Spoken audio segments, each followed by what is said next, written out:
드리겠습니다. 하나님 감사합니다.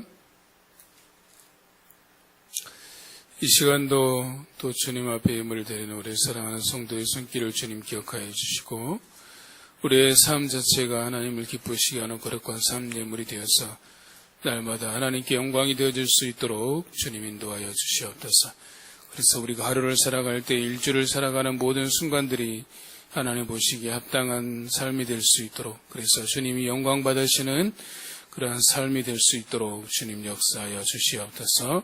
주께 감사드리며 예수님의 이름으로 기도드립니다. 같이 하나님의 말씀 보겠습니다. 레위기서 16장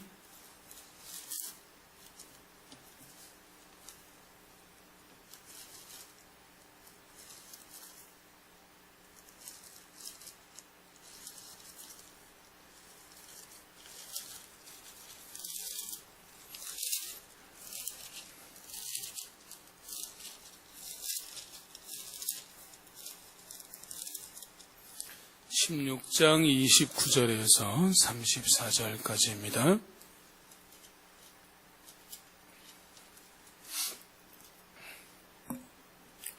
찾으셨으면 한 목소리로 같이 봉독하겠습니다. 시작. 너희는 영원히 이 규례를 지킬지니라.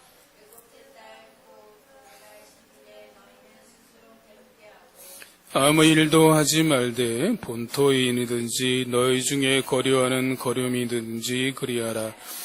이날에 너희를 위하여 속죄하여 너희를 정결하게 하리니 너희의 모든 죄에서 너희가 여호와 앞에 정결하리라.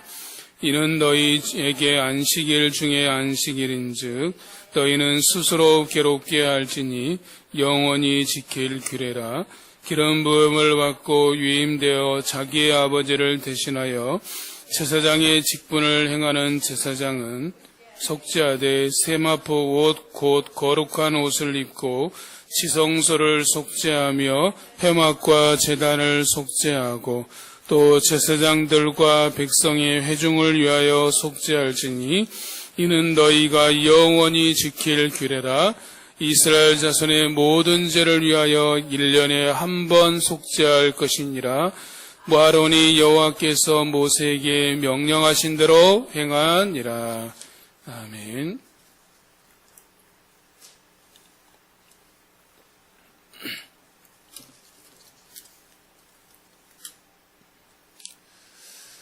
라틴어로 까르페 디엠이라는 말이 있습니다. 한 번쯤 들어보셨을 겁니다. 까르페 디엠이라는 말은 오늘 하루를 즐겨라 라는 뜻입니다.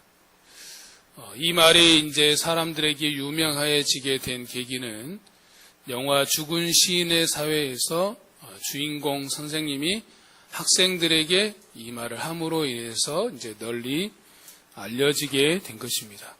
사실 이 까르페 디엠이라는 말의 의미는 뭐냐면 매 순간 충만한 삶의 의미를 느끼며 살라라는 의미를 가지고 있습니다. 그런데 이것이 왜곡된 모습으로 나타난 것이 뭐냐면 현재를 즐겨라, 오늘을 즐겨라 그러니까 이것을 쾌락적 의미로 받아들여서 그래서 이것저것 다 생각하지 않냐고 오늘 하루 자신의 삶을 즐기는 쪽으로 쾌락을 즐기는 쪽으로 왜곡된 모습이 나타나기도 하는 것입니다. 사실 우리 인생은 현재라는 시간에 발을 딛고 있지만 과거를 돌아보고 반추하면서 미래에 대해서 소망을 두면서 현재라는 시간에 최선을 다하며 현재를 즐기며 사는 것입니다. 그런데 이러한 것들은 다 떼어버리고 지금 현재가 너무 괴로우니까 현재를 즐기자, 쾌락하자, 쾌락을 느끼며 살자라는 의미로 해석하면 그것은 그 의미를 잘못 받아들이고 것이고 인생에 대해서 잘못된 관점을 갖는 것이다라고 말할 수 있습니다. 우리 인생은 두 가지의 질문에 대해서 답을 찾아가는 과정이다라고 사람들은 말을 합니다. 첫 번째 질문은 뭐냐면 나는 누구인가 라는 것이고 두 번째 질문은 뭐냐면 나는 무엇을 하며 어떻게 살 것인가, 이 두 가지 질문에 대해서 답을 하며 사는 것이다 라고 사람들은 이야기합니다. 여러분들은 이에 대해서 어떻게 대답하시겠습니까? 여러분은 누구이십니까? 또 여러분은 무엇을 위해서 어떻게 삶을 살아가고 계십니까? 이번 주에 우리가 함께 읽을 본문 말씀은 레위기 16장에서 18장까지입니다. 레위기 16장 말씀은 대속죄일에 관한 말씀입니다. 레위기 17장은 제물을 드리는 장소와 육체의 생명은 피해 있으니 피를 먹지 말라라는 말씀입니다. 그리고 레위기 18장은 너희들이 그 땅에 가증한 풍속을 따르지 말라라는 말씀으로 이루어져 있습니다. 특별히 오늘이 우리가 살펴볼 말씀은 레위기 16장 대속죄일에 관한 말씀입니다. 본문에서 오늘 우리가 읽은 본문은 대속죄일을 지키는 이유와 목적에 대해서 말씀하고 있습니다. 오늘 말씀을 통해서 우리는 특별히 우리 인생의 질문에 대한 답을 우리가 찾아볼 수 있는 힌트를 알 수 있습니다. 크게 세 가지 부분으로 나누어서 생각해 보도록 하겠습니다. 첫 번째 포인트는 속죄일이 갖는 의미는 무엇인가 라는 것이죠. 좀 전에 말씀드린 것처럼 오늘 본문은 속죄일에 관한 것이다 라고 말씀드렸죠. 34절에 보면 그렇게 말씀하고 있죠. 이는 너희가 영원히 지킬 규례니라. 이스라엘 자손의 모든 죄를 위하여 1년에 한 번 속죄할 것이니라 라고 말하고 있죠. 즉 1년에 한 번 속죄하는 날을 속죄일 또는 대속죄일이라고 부릅니다.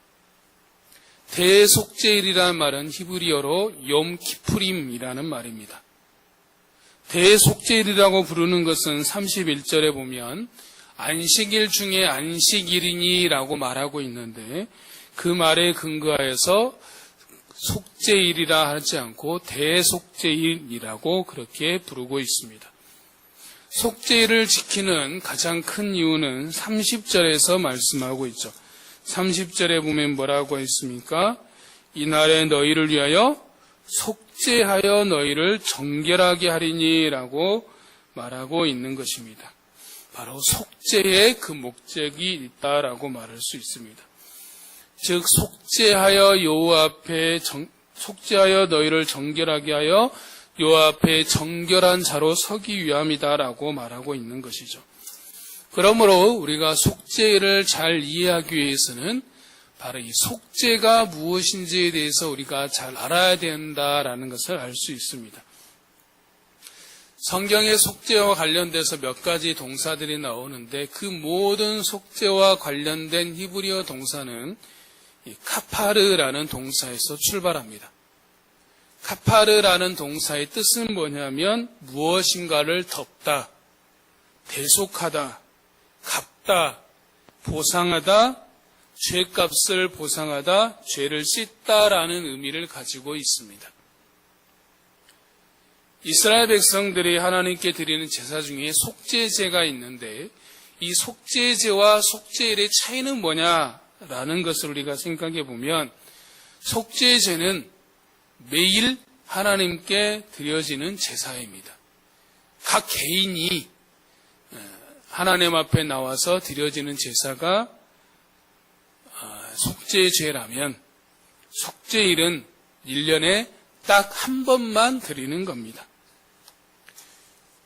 이해하기 쉽게 설명드리면 속죄제는 매일 간단하게 집안을 청소하는 것이고 대속죄일은 집안 대청소의 날이다라고 생각하면 이해하기가 쉬울 겁니다. 그러니까 속죄제는 매일매일 청소를 간단하게 하는 것이고 대속죄일은 날 잡아서 집안을 대청소하는 날, 완전히 집안을 뒤집어 엎는 날이 대속죄일이다라고 볼 수 있습니다. 그래서 속죄제는 개인의 죄만 다루고 있다라면 대속죄일은 그 범위가 광범위합니다. 33절에 보면 지성소,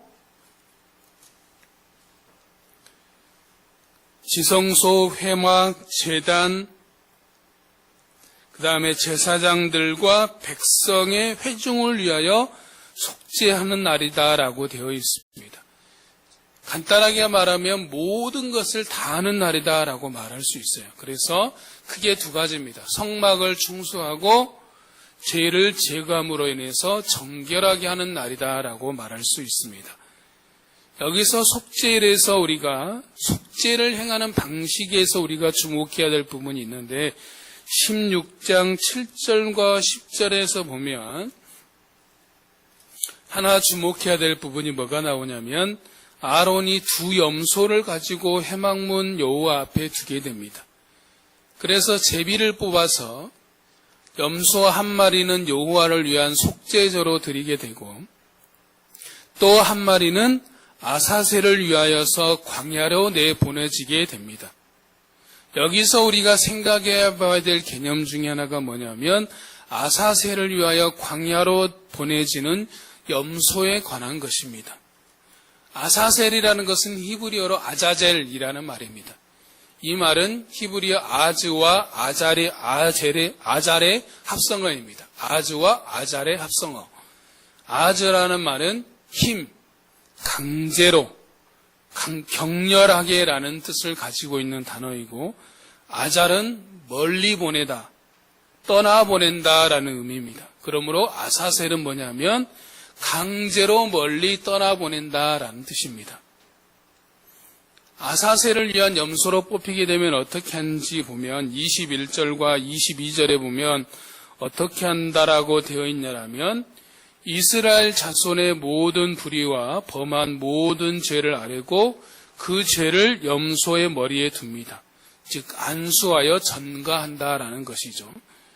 그래서 미리 정한 사람에게 그 염소를 맡겨서 광야로 내보내게 됩니다. 그래서 염소가 이스라엘의 모든 불의를 짊어지고 사람들이 접근하기 어려운 땅에 이르거든 그 염소를 가지고 간 사람은 그 염소를 그 사람들이 접근하기 어려운 그 광야에 두고 돌아오게 됩니다. 아사셀을 위한 염소는 이스라엘 백성의 모든 불의를 짊어지고 광야로 내어보내지는 희생염소를 말하는 것입니다. 이 아사셀을 위한 염소를 보면 여러분 무엇이 연상됩니까? 다음 말씀을 하면서 우리가 봅시다.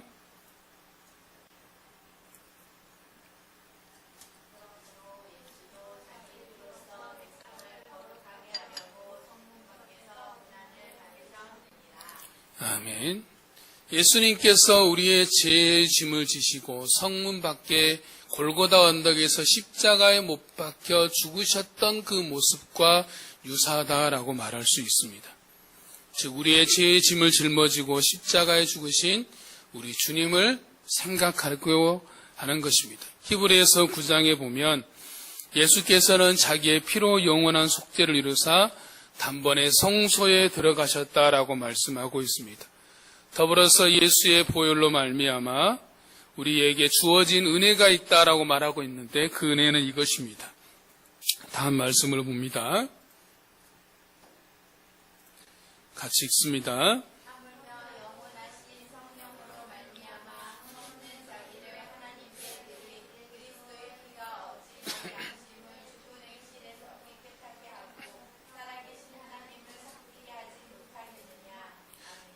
흠없는 자기를 드린 예수 그리스도의 보혈로 말미암아서 우리가 살아계신 하나님을 섬길 수 있게 되었다라는 것입니다.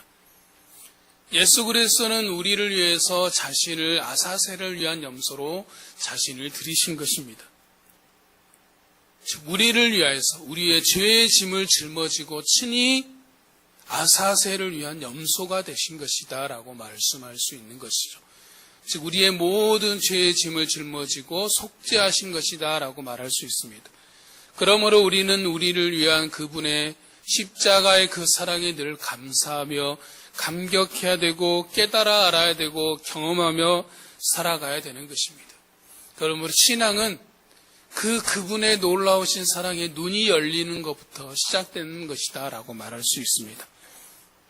두 번째로 우리가 생각해 볼 것은 그렇다면 대속죄일에 이스라엘 백성들은 무엇을 하는가라는 것입니다.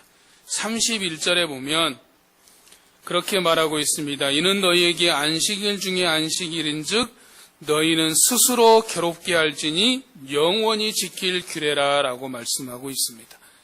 무엇을 하라고 말씀하고 있습니까? 스스로 괴롭게 하라 라고 말씀하고 있죠. 자, 그렇다면 스스로 괴롭게 하라는 말씀은 무슨 뜻인가 라는 거죠. 스스로 괴롭게 하라. 무슨 말일까요? 왜 스스로 괴롭게 하라 라고 있을까요? 세번역 성경을 보면 고행을 하라 라고 되어 있고, 쉬운 말 성경이라는 것을 보면 먹지도 말고 아무것도 하지 말라라고 되어 있으며, 민수기 29장 7절에서는 너희의 심령을 괴롭게 하며 아무 일도 하지 말라라고 되어 있습니다. 밀그롬이라는 학자는 말하기를 이 스스로 괴롭게 하는 행위로 어떤 것들을 언급하고 있냐라면 금식하기, 맨 땅에서 자기, 부부관계 절제하기, 옷 갈아입지 않기, 목욕하지 않기, 금식 기도하기 등을 했다고 이야기하고 있습니다. 그래서 유대인들은 속죄일이 되면 금식을 하며 맨 땅에서 자고 부부관계를 절제하고 옷 갈아입지 않고 목욕을 하지 않고 금식하며 기도하면서 그 하루를 보냈다라고 이야기를 합니다. 그런데 영어 성경 NIV에 보면 스스로 괴롭게 한다는 구절을 이렇게 말하고 있습니다. You must deny yourselves라고 번역하고 있습니다. 너는 내 자신을 반드시 부인해야 된다라고 말하고 있죠. 자신을 부인하라라고 말하고 있어요. 스스로를 괴롭게 한다는 것은 자기 자신을 부인한다라는 것입니다. 그러면 자기를 부인한다라는 것이 무엇이겠습니까? 먼저는 자신이 죄에 대해서 죽은 자임을 아는 것입니다. 다음 말씀을 봐봅시다.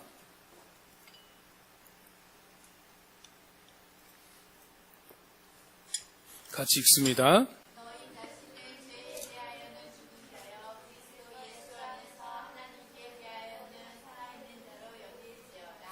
아멘. 너희 자신을 죄에 대해서는 무슨 자요? 죄에 대해서는 어떤 자다? 죄에 대해서는 죽은 자로 여기라라고 말씀하고 있죠. 그 말은 뭡니까? 너희는 죄에 대해서 죽었다라는 것을 말하고 있죠. 자기 자신에 대해서 죽은 자임을 알라라는 것이죠. 그래서 갈라디아서 5장 24절에서는 뭐라고 말씀하고 있냐면 그리스도 예수의 사람들은 육체와 함께 그 정욕과 탐심을 십자가에 못 박았다라고 말하고 있습니다. 십자가에 못 박았다는 게 뭡니까? 죽었다라는 것을 말하는 것이죠. 그리스도 예수의 사람들은 자기 자신에 대해서 죽은 자, 자기의 죄에 대해서 죽은 자라는 것이라는 겁니다. 자기 자신에 대해서 죽었다라는 것은 자신의 옛자, 즉 예수님을 알기 전에 내 자아가 죽었다라는 것을 말하는 겁니다. 또한 그 안에는 어떤 의미가 있냐면 내 생각, 내 관점, 내 계획, 내 방법을 하나님 앞에 내려놓는 것을 말합니다. 우리가 신앙생활을 하다 보면 가장 난점에 부딪히는 것이 뭐냐면 자기 관점입니다. 자기 관점에서 하나님을 이해하고 믿으려 하기 때문에 어려움이 생기는 거죠. 그래서 자신의 이해, 자신의 생각을 뛰어넘으시는 하나님을 믿으려고 하지 않습니다. 내 틀 안에 하나님을 가두어 두고 있는 거죠. 내 생각에서 이해되는 하나님만 믿으려고 한다라는 거죠. 그러한 신앙을 우리가 무슨 신앙이라고 말할 수 있습니까? 우물한 개구리의 신앙이다라고 말할 수 있죠. 내가 보는 것만, 내가 믿을 수 있는 것만, 내가 알 수 있는 것만 믿으려고 하는 신앙이 우리가 그러한 신앙이 우물한 개구리의 신앙밖에 되지 않는다라는 거죠. 우리는 극히 일부분만을 보면서 그것이 하나님의 전부인 양 착각하며 살고 있다라는 것이죠. 그래서 자기 자신에 대해 죽었다는 것은 이러한 내 자신의 관점, 내 생각을 내려놓고 자기 자신에 대해서 철저히 죽은 자임을 아는 것입니다. 그래서 갈라디아서 6장 14절에서는 그렇게 말합니다. 그러나 내게는 우리 주 예수 그리스도 십자가에 결코 자랑할 것이 없으니 그리스도로 말미암아 세상이 나를 대하여 십자가에 못 박히고 내가 또한 세상을 대하여 그러하니라 라고 말하고 있습니다. 자신이 십자가에 못 박힌 자라는 것을 분명히 선언하고 있다라는 것입니다. 또 하나 알 수 있는 것이 히브리서 12장 4절에 보면 그렇게 말하고 있습니다. 너희가 죄와 싸우되 피 흘리기까지 싸우지 아니하였다라고 말하고 있습니다. 자신을 부인한다는 것은 뭐냐면 죄와 피 흘리기까지 싸우는 것을 말하는 겁니다. 그 말은 뭐냐면 내 안에 있는 죄를 죽이기에 힘쓰라라는 것이죠. 베드로전서 2장 11절에서는 그렇게 말하고 있습니다. 영원을 거슬려 싸우는 육체의 정욕을 제어하라 라고 말씀하고 있습니다. 즉 내 안에 죄를 죽여야 된다라는 것이죠. 청교도 신학자이자 목회자였던 존 오웬은 죄 죽이기란 책에서 이렇게 말했습니다. 죄를 죽인다라는 것은 죄나 정욕의 이 습관을 약화시키는 것이다 라고 했습니다. 즉 죄를 죽인다라는 것은 죄를 짓고자 하는 성향, 경향을 방지하는 것이고 그쪽으로 향하고자 하는 발걸음을 약화시키는 것이다라는 거죠. 내가 죄 쪽으로 가고자 하는 나의 발걸음을 가지 못하도록 그 발걸음을 약화시키는 것이 죄를 죽이는 것이다라는 거죠. 즉 죄로 기울여져 가는 성향을 억제시키는 것이다라는 겁니다. 그러면 우리가 그것을 어떻게 할 수 있는가라는 것을 우리가 쉽게 생각해 보면 우리가 놀이터의 시소를 생각해 보게 됩니다. 놀이터에서 시소가 어떻게 되어 있습니까? 한 사람이 주저앉으면 반대쪽 사람은 위로 올라가게 되죠. 마찬가지입니다. 내가 죄를 죽여야 되겠다 해서 결코 죽여지지 않습니다. 우리가 반대급부로 생각해야 됩니다. 죄를 죽이려고 한다면, 내 안에 죄의 성향을 억제시키려고 한다면 그와 반대되는 은혜의 수단을 고양시키면 되는 겁니다. 하나님께서 우리에게 주신 은혜의 방편, 은혜의 수단들이 있는데 그것을 적극 활용하면, 적극적으로 우리가 그것을 활용하면 내 안에 죄의 성향은 멀어지게 되어 있다라는 것이죠. 그렇다면 하나님께서 우리에게 주신 은혜의 수단, 은혜의 방편은 무엇인가? 대표적인 것이 하나님의 말씀인 성경입니다. 다음 말씀을 보겠습니다.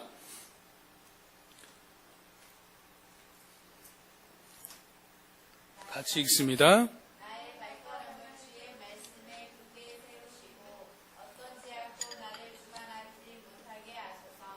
아멘. 나의 발걸음을 주의 말씀에 굳게 세우는 겁니다. 그래야 해서 어떤 죄악도 나를 주관하지 못하게 해달라고 하는 겁니다. 이것을 가능하는 것이 뭐냐? 하나님의 말씀이다라는 거죠.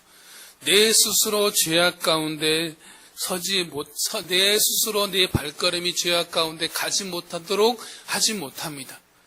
오직 나의 발걸음이 죄 가운데 서지 않고 넘어지지 않도록 하는 것은 오직 하나님의 말씀 가운데 내가 서 있을 때이라는 것이죠.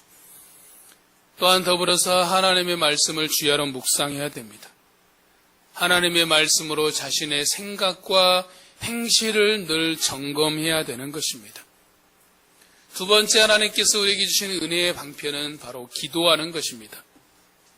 윌터 마샬은 성화의 신비라는 책에서 이렇게 말하고 있습니다. 기도는 우리에게 주어진 너무나 중요한 책무입니다. 기도하는 모든 일은 선하게 이루어질 것입니다. 그러나 기도하지 않으면 아무것도 제대로 될 수가 없습니다. 기도는 끊임없이 하나님께 올려드리는 향이요 제사입니다. 기도와 더불어 우리 자신과 우리의 마음과 우리의 사랑과 삶을 하나님께 드리는 것입니다. 기도는 우리가 받은 은혜를 연습하는 장입니다 라고 말했습니다. 다음 말씀 봐봅시다.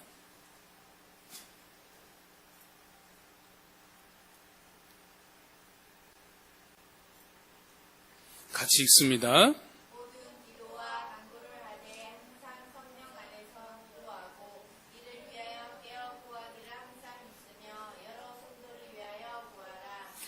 아멘. 항상 성령 안에서 기도하기를 힘쓰라라고 말씀하고 있죠. 사람이 일하면 사람이 일할 뿐이지만 사람이 기도하면 하나님이 일하신다라는 말이 있습니다. 이 말을 우린 꼭 기억해야 됩니다. 사람이 일하면 사람이 일할 뿐이지만 사람이 기도하면 하나님이 일하신다라는 사실입니다. 세 번째 하나님께서 우리에게 주신 은혜의 방편은 바로 금식하는 겁니다. 금식은 단순히 음식을 끊는 것을 말하는 것이 아니죠.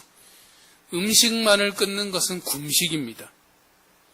존 파이퍼 목사는 우리가 금식해야 될 때가 있는데 그때가 언제라고 말하냐면 오로지 하나님께 굶주렸을 때만 금식해야 된다라고 말하고 있습니다. 무슨 말인가 하냐면 우리가 하나님이 주신 선물들이 있어요.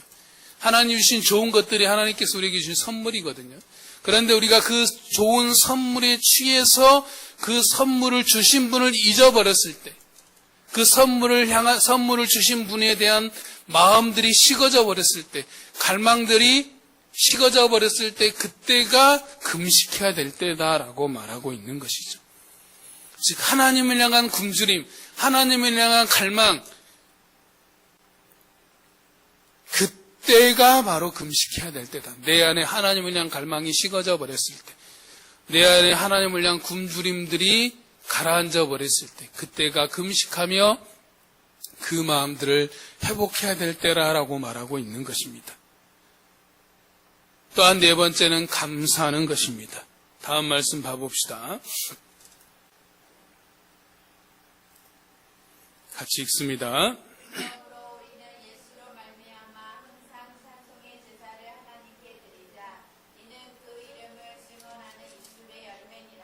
아멘. 예수로 말미암아 항상 찬송의 제사를 드리자라고 말하고 있는데 찬송의 제사가 뭡니까? 감사의 제사입니다. 감사가 뭡니까? 하나님이 어떤 분이시고 하나님께서 우리 인생에 어떤 일을 행하셨는지에 대해서 찬양하는 것이 감사입니다. 감사 이꼬르 찬양이다라고 생각하면 됩니다. 그래서 하나님께 감사하는 것, 그분을 찬양하는 겁니다. 하나님을 찬양하는 것, 그분께 감사하는 것입니다. 이건 동격입니다. 그래서 시편 50편 23절에 보면 감사로 제사를 드는 자가 나를 영화롭게 하나니 그의 행위를 옳게 하는 자에게 내가 하나님의 구원을 보이리라 라고 말씀하고 있습니다. 그러므로 내 안에 있는 죄를 죽이는 첫 번째 방법은 우리가 하나님께 주시는 은혜의 수단, 은혜의 방편을 적극적으로 활용하는 것이다 라고 말씀드렸고, 두 번째는 우리가 죄로 향하도록 이끄는 배후 세력이 있음을 알아야 됩니다. 에베소서 6장에 보면 우리의 싸움은 무엇이다라고 말씀하고 있냐면 에베소서 6장에 우리의 씨름은 혈과 육을 상대하는 것이 아니요 통치자들과 권세자들과 이 어둠의 세상 주관자들과 하늘에 있는 악의 영들을 상대합니다라고 말하고 있어요. 즉 우리의 싸움은 눈에 보이는 싸움이 다가 아니라 눈에 보이는 영적인 싸움이 더 치열하다라는 것을 말하고 있는 거죠. 우리로 하여금 죄 짓도록 만드는 것은 우리가 죄 짓도록 이끄는 배후 세력이 있음을 알아야 된다라는 것을 기억해야 됩니다. C.S. 루이스가 쓴 스크루테이프의 편지라는 책이 있습니다. 이 책의 내용은 뭐냐면 조카 악마 워무드에게 삼촌 악마가 그리스도인들을 넘어뜨리게 하는 방법에 대해서 쓰는 편지 형식의 책입니다. 거기서 환자라는 말이 나오는데 환자는 그리스도인을 말하고 원수라는 말이 나오는데 원수는 예수 그리스도를 말합니다. 그 내용 중에 일부를 읽어드리면 뭐라고 되어 있냐면 최선의 방책은 진지하게 기도할 마음이 아예 생기지 않도록 막을 수 있는 데까지 막아보는 거다. 내 환자처럼 최근에 원수편으로 복귀한 성인일 경우 어렸을 때 앵무새처럼 따라 기도하던 버릇을 기억해내도록 부추기거나 스스로 기억한다고 믿게끔 유도하는 것이 효과적이다 라고 말하고 있습니다. 또 이런 말이 있습니다. 또 다른 방법은 환자의 신앙을 정면 공격하는 것이다. 골짜기가 영원히 계속될 것이다 라고 믿게 하는 것이다 라고 말하고 있습니다. 골짜기가 뭡니까? 어려움, 고난이 계속될 것이다. 끝나지 않을 것이다 라고, 지금 이 코로나 사태가 끝나지 않고 영원히 지속될 것이다 라고 믿게끔 하는 것이 사단의 전략이다라는 거죠. 신앙생활은 눈에 보이는 것이 다가 아닙니다. 오히려 눈에 보이는 것보다는 눈에 보이지 않는 영적인 싸움이 더 치열하다는 사실을 우리가 기억해야 됩니다. 이 사실을 알 때 우리가 죄로 향하는 우리의 성향들을 억제할 수 있는 겁니다. 또 한 가지 우리가 더 기억해야 할 것은 바로 성령을 의지하며 살아야 됩니다. 첫 번째는 은혜의 수단을 더욱더 적극적으로 활용하는 것이고, 두 번째는 배후 세력이 있음을 아는 것이고, 가장 중요한 것은 성령을 의지하며 사는 것입니다. 다음 말씀을 봐봅시다.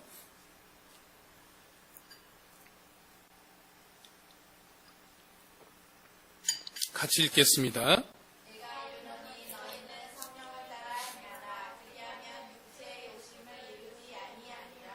아멘. 성령을 따라 행하라, 그리하면 육체의 욕심을 이루지 아니하리라 라고 말씀하고 있죠. 성령을 따라 행하는 것과 육체의 욕심은 정반대적인 성향입니다. 내가 성령을 따라 행하면 육체의 정욕은 멀어지게 되어 있는 거죠. 날마다 성령을 의지함으로 성령께 주도권을 내어둠으로 성령 충만하도록 하는 것입니다. 지난 한 주간에 제 감정을 심히 상하게 하는 사건이 있었습니다. 그래서 하나님께 물었습니다. 왜 도대체 이러냐고, 왜 그렇습니까 하나님, 왜냐고 계속해서 따져 물었습니다. 그랬더니 주셨던 말씀이 사도행전 1장 8절 말씀이었어요. 오직 성령이 너희에게 임하시면 너희가 권능을 받고 예루살렘과 온 유대와 사마리아 땅끝까지 이르러 내 증인이 되리라 라는 말씀이었어요. 이 말씀의 배경이 뭡니까? 예수님이 부활하신 이후에 이제 승천을 앞두시고 있을 때에 제자들이 예수님께 물었어요. 주의 나라가 임하심이 이때니까 라고 물었어요. 그러자 예수님께서 뭐라고 말씀하시냐면, 때와 시기는 너희가 알 바 아니요 그것은 아버지께 속한 것이다. 오직 성령이 너희에게 임하시면 너희가 권능을 받고 예루살렘과 온 유대와 사마리아 땅끝까지 이르러 내 증인이 되리라 라고 말씀하고 있죠. 여기서 오직이라는 말은 우리말로 말하면 온이라는 뜻이 아니라 그러나라는 겁니다. 너희들과 하나님의 나라가 언제 임할지 그거에 신경 쓰지 말라. 그러나 성령이 너희에게 임하시면, 너희가 정말 신경 써야 되는 것은 너희가 성령이 임하여 성령의 권능을 받아서 내 증인이 되는 삶을 사는 것에 초점을 두라라고 말씀하시는 것이었죠. 이 말씀을 보면서 어떤 생각이 들었냐면, 바로 어떤 상황에도 요동하지 않는 성령 충만한 삶이 중요하다라는 것을 깨닫게 된 것입니다. 우리는 하나님께 가끔 하나님 왜 이렇습니까? 왜 그렇습니까? 라고 왜라고 묻지만, 하나님은 그에 대해서 우리의 왜라는 대답에 대해서 명쾌하게 이것이다라고 분명하게 대답하지 거의 않습니다. 대신에 뭐라고 대답하냐면 본질에 집중하라라고 말씀하십니다. 그 대표적인 예가 욥이잖아요.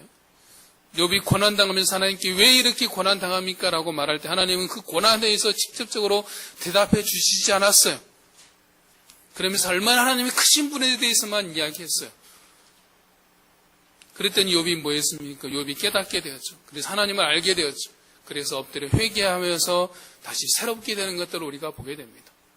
우리가 하나님께 따져 묻습니다. 하나님 왜 이렇습니까? 라고 물으면 하나님은 그 왜라는 질문에 대해서 명쾌하게 대답하지 않고 본질에 집중하라고 말씀하십니다. 우리에게 주어진 본질이 뭡니까? 하나님을 아는 것입니다. 먼저 그의 나라와 그의 의를 구하는 것입니다. 성령의 충만함을 받는 것이다 라고 말씀하고 있는 것이죠. 즉 오직 의는 믿음으로 사는 것임을 우리에게 말씀하고 있는 겁니다.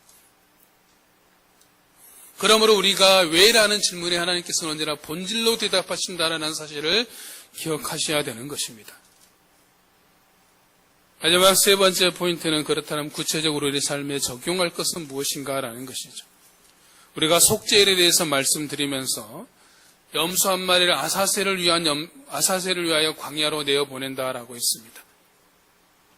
그 아사셀을 위한 염소는 우리의 죄짐을 짊어지고 십자가에 죽으신 예수 그리스도의 고난을 상징한다라고 말씀을 드렸습니다. 이것에 근거해서 우리의 적용점을 찾아보면 다음 말씀이 적용점이 될 수 있을 거라 생각합니다.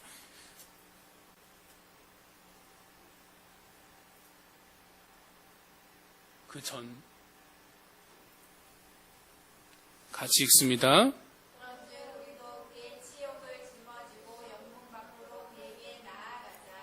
아멘. 우리도 그의 치욕을 짊어지고 영문 밖으로 그에게 나아가자라는 거죠. 여기서 영문은 도시 밖이라는 소리입니다.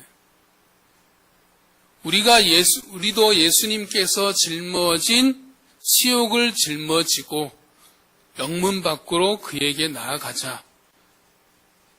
그에게 나아가는 이유가 뭡니까? 히브리서 13장 12절에 보면 그러므로 예수도 자기 피로써 백성을 거룩하게 하려고 성문 밖에서 고난을 받으셨다라고 말하고 있죠.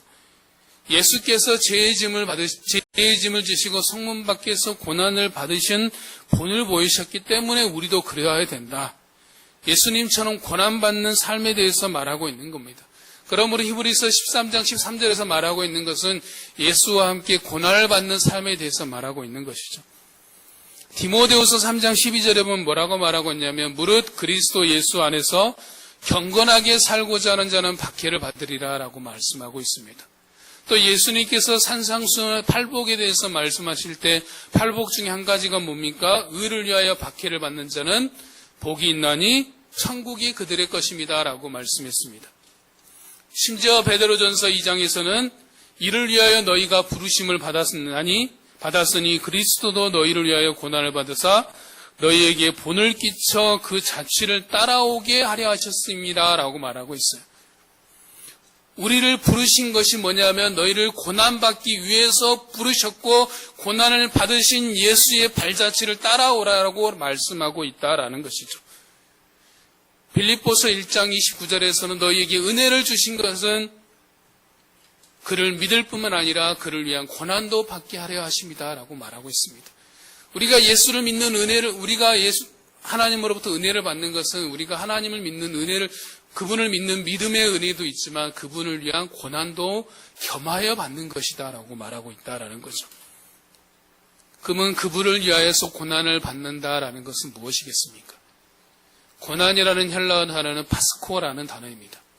그 안에 내재되어 있는 의미는 뭐냐면 죽음이라는 의미가 담겨져 있습니다. 즉 그를 위하여서 고난을 당한다는 것은 그를 위하여서 죽는다라는 것을 말하는 겁니다. 그럼 그를 위해서 죽을 수 있으려면 그 전에 분명한 한 가지의 고백이 있어야 됩니다. 어떤 고백이 있어야 되냐면 사도 바울과 같은 고백이 있어야 됩니다. 사도 바울이 뭐라고 했습니까? 빌립보서 3장 8절에 내 주 예수 그리스도라는 지식이 가장 고상하다, 가장 탁월하다, 가장 뛰어나다. 사도 바울은 자기가 이전에 예수님을 알기 전에 누렸던 모든 유익한 모든 것들을 예수님을 만나고 보니까 그 전에 자기가 누렸던 모든 것들이 이제는 배설물 정도의 밖에 가치가 없음을 깨달아 안 거예요. 왜냐하면 예수님이 가장 귀한 분이고 보배이고 가장 탁월한 분인 걸 알기 때문이다라는 거죠. 예수님을 얻고 보니까 예수님이 놓고 다른 것을 비교해 보니까 이것은 나머지는 다 배설물밖에 가치가 없다라는 것이죠. 예수를 위해서 자신의 삶을 드릴 수 있고 예수를 위해서 고난을 받을 수 있으려면 예수님이 내 삶의 가장 귀한 분, 모든 것이 되신 분, 가장 고상한 분이 되어야지만이 그러한 고백이 있을 수 있어야만이 그분을 위한 고난을 받는 삶이 되을 수 있다라는 것이죠.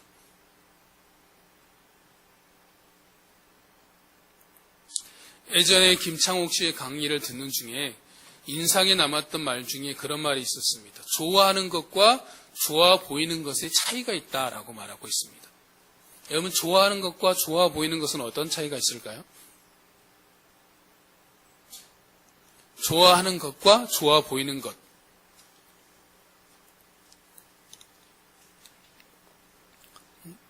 내가 누군가를 좋아하는 것과 내가 누군가를 좋아하는 것처럼 보이는 것은 어떤 차이가 있을까? 그 차이는 대가 지불에 있다라고 말했습니다.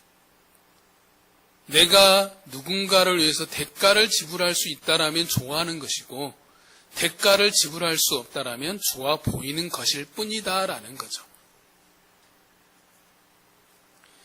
우리가 예수님을 사랑한다라면, 그분을 믿는다라면 그분을 위해서 기꺼이 내가 대가를 지불할 수 있어야 됩니다. 그분을 위해서 대가를 지불할 수 없다라면 예수님이 좋아 보이는 것이고 예수님을 믿는 것처럼 보이는 것 뿐이다라는 거죠. 대가라는 말을 사전에서 찾아보면 노력이나 희생을 통하여 얻게 되는 결과, 일정한 결과를 얻기 위하여 하는 노력이나 희생이라고 말할 수 있습니다.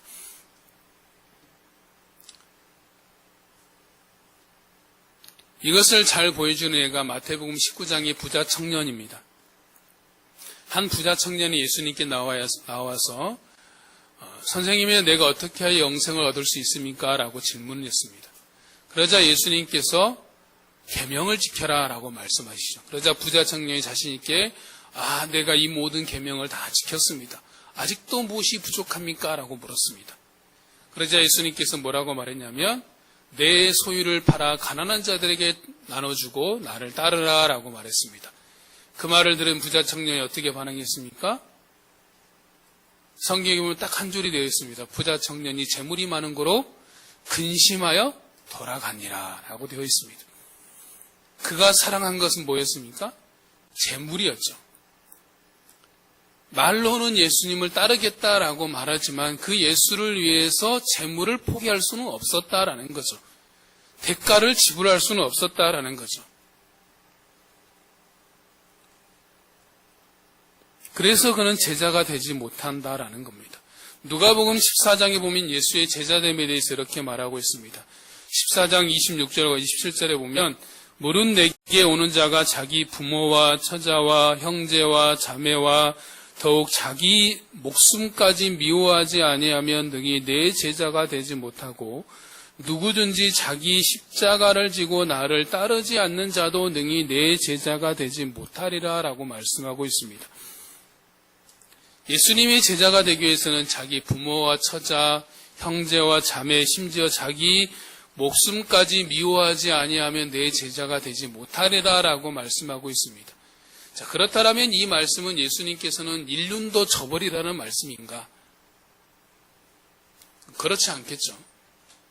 예수님께서 말씀하신 그 의미는 뭐냐면 그 무엇보다도 그 누구보다도 예수님이 최우선순위, 최고봉이 돼야 된다. 모든 것이 돼야 됨을 말하고 있는 것이다. 내가 너의 삶의 모든 것이 되지 않는다라면, 첫째가 되지 않는다라면, 전부가 되지 않는다라면 나를 따른다라는 것이 무의미하다라는 것을 말하는 겁니다.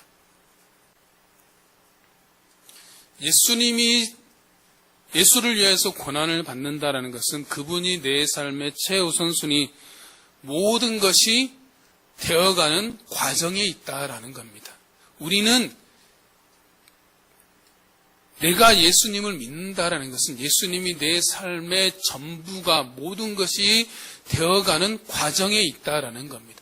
내가 예수님을 믿자마자 예수님은 나의 전부가 되십니다. 모든 것이 되십니다. 내가 예수님에서 모든 것을 다 던질 수 있습니다라고 말할 수 있는 사람은 없습니다. 우리는 그러한 과정 중에 있다라는 거죠. 삶 속에서 예수님을 더 알아가고 경험하고 또 우리가 의지하며 나아갈 때 우리의 삶이 어느 순간에 주님이 내 삶의 모든 것이 되셔서 그래서 그분을 위해서라면 기꺼이 내 것들을 다 포기할 수 있는, 처음에는 사소한 것부터 시작해서 작고 사소한 것부터 시작하는 겁니다. 처음부터 생명을 버릴 수 있는 사람은 아무도 없습니다. 처음에는 내 작은 돈 100원부터 시작하는 겁니다. 예수님을 위해서 100원도 드릴 수 없는 사람, 1000원도 드릴 수 없는 사람이 또 예수님을 위하면서 이웃을 위해서 단돈 10,000원도 쓸 수 없다라면 예수님을 위해서 자신의 삶을 드린다는 것은 불가능합니다. 우리가 예수님을 위해서 따른다라고 말하면서 이웃을 섬길 줄 못한다면, 다른 사람을 위해서 내 것을 내어줄 줄 모른다라면, 조금의 손해도 감수하지 못한다라면 그것은 우리가 예수님을 위한 삶을 산다라고 말할 수 없는 것입니다. 성경에서 말하는 제자의 삶은 한마디로 말하면 역설의 삶입니다. 한 알의 밀알이 그대로 있으면 한 알 그대로 있지만 썩으면 어떻게 됩니까? 많은 열매를 맺는다라고 있습니다. 잃어버리면 얻게 됩니다. 포기하게 되면 취하게 됩니다. 버리면 얻게 되고 썩으면 많은 열매를 맺게 된다라고 말하고 있습니다. 예수님을 위해서 자신을 버리면 그것이 곧 자신이 사는 길이다라는 것을 성경에서는 말하고 있습니다. 역설적이다라는 거죠. 반대로 생각하는 거죠. 나를 위해서 살면 예수를 잃어버리는 겁니다. 그러나 나를 버리면 예수를 얻는 겁니다. 내가 죽으면 예수로 사는 길이 되는 것이죠. 우리가 기억해야 되는 것은 우리는 예수가 우리의 삶의 모든 것 전부 가장 귀한 분이 되어가는 과정 중에 있다라는 거죠. 어느 누구도 완전하게 그렇다라고 말할 수 있는 사람이 없습니다. 우리는 여전히 그 과정 중에 있는 사람입니다. 오늘은 못했지만 오늘은 한 걸음 더 예수님이 내 삶의 전부가 되어지고 모든 것이 되어져가는 그런 과정 중에 있는 거죠. 내 삶에서 예수님이 비중이 더 커져가는 거죠. 예전에는 10%밖에 되지 않았더라면 1년이 되었을 때는 20%가 되고 30%가 되고 50%가 되고 그래서 나중에는 꽉 차서 예수 위에는 다른 것이 들어올 수 없는 자리, 그러한 삶의 자리가 되어가는 것이 제자도라고 말할 수 있고 그것이 곧 온전히 주님의 제자가 되어지는 과정이다라고 말할 수 있습니다. 그러한 삶에 있어서 가장 중요한 마지막 말씀을 한 가지 보면서 마무리하도록 하겠습니다. 말씀을 보겠습니다. 같이 읽습니다.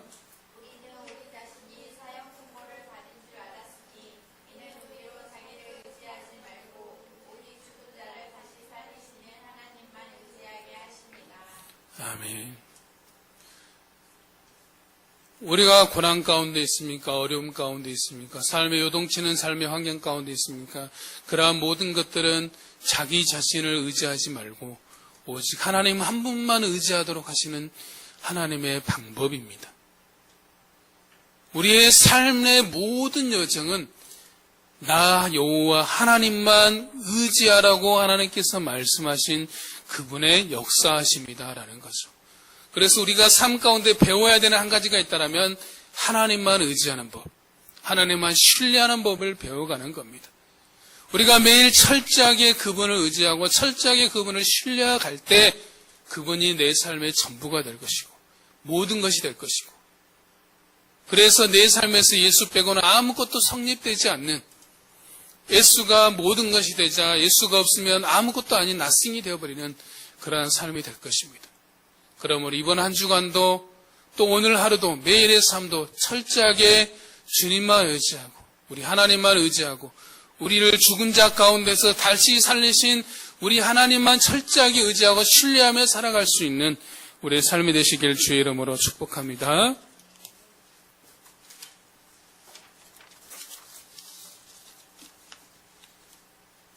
같이 찬양드리겠습니다.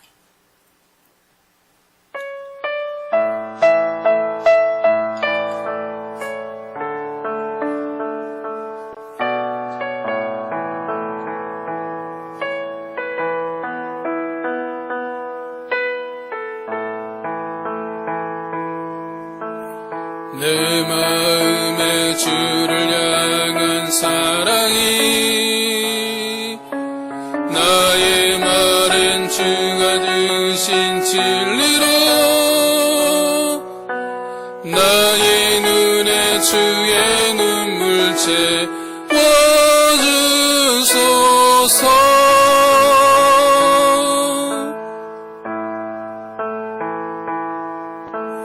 내 입술에 찬양의 향기가 그 손에는 주를 닮은 섬김이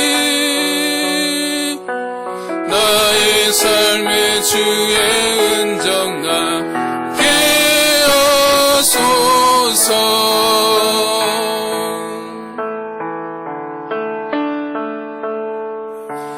하나님의 사랑이 영원히 함께하리. 십자가의 길을 걷는 자에게, 순교자의 삶을 사는 이에게,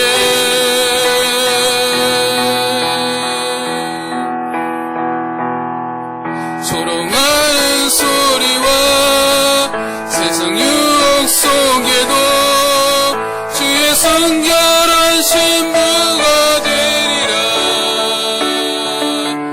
내 생명 주님께 드리리. 내 생명 주님께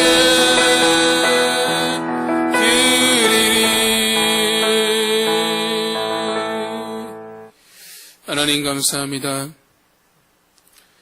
코로나로 인해서 여러 가지로 삶이 어렵고 또 삶의 여러 가지 태풍으로 인해서 우리의 삶이 고단함과 힘든 가운데 있는 사랑하는 우리 모든 성도들의 삶 가운데 주님께서 은혜 베풀어 주시고 평강의 복을 더하여 주시옵소서. 또 하나님, 우리가 살아가는 모든 순간들이 철저하게 우리를 죽은 자 가운데서 다시 살리신, 또 우리 자기 자신에 대해서 죽고 오직 주님만으로 살게 하시는 우리 하나님만을 철저하게 의지하며 신뢰하며 살아가게 하여 주시옵소서. 우리의 매일의 삶이 하나님만 의지하는 삶임을 것을 깨달아 알게 하여 주시옵시고, 하나님 어떤 환경이 있을지라도 주님만을 의지하고 주님만을 붙들고 주님만을 사모하며 주님께만 감사하며, 그래서 날마다 성령으로 충만하여서 주님이 내 삶의 전부가 되신다라고, 모든 것이 되신다라고 기쁨으로 감사함으로 고백할 수 있는 우리의 삶이 될 수 있도록 주님 역사하여 주시옵소서. 지금은 우리 주 예수 그리스도의 은혜와 하나님의 크신 사랑과 성령님의 감화감동 교통하심이 날마다 예수와 함께 고난을 받는 삶 가운데 살며 철저하게 주님만을 의지하며 주님이 우리의 삶의 전부가 되신다라고 즐거움으로 고백하며 나아가기를 소망하는 우리 사랑하는 모든 성도들 머리 위에 지금부터 영원까지 항상 함께 있을지어다.